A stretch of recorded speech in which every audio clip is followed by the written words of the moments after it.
তো হ্যালো বন্ধুরা, I am back. আমি তোমাদের সবার প্রিয় মুকেশ। তো বন্ধুরা, আজকে তোমার জন্য একটা সেটা ভাঙা, যার কোনো তুলনা নেই, এমন একটা জিনিস যেটা সবার কাজে লাগবে, ঠিক আছে?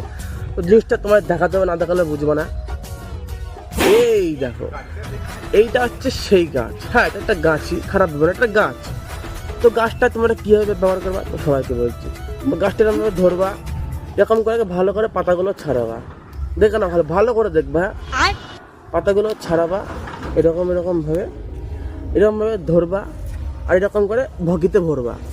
ভরে তোমাদের যে বন্ধু ভগির যে পোকাগুলো হয়, সেগুলো এক এক করে চুম্বকের মতো করে টানবে, ঢুকাবা, আটকে যাবে, এরকম ভাবে টানবা, এরকম করে ঝাড়ি মারবা, সব পোকা বেরিয়ে যাবে। তো বন্ধুরা, এই ভিডিওটা তোমার সেই সব বন্ধুদের পাঠিয়ে দাও বা মেনশন করে দাও যার গাড়ের পোকা আছে, তার এই গাছটার খুব দরকার। সত্যি কিন্তু গাছটা খুবই দরকার। হ্যাঁ, খুব খোঁজ করে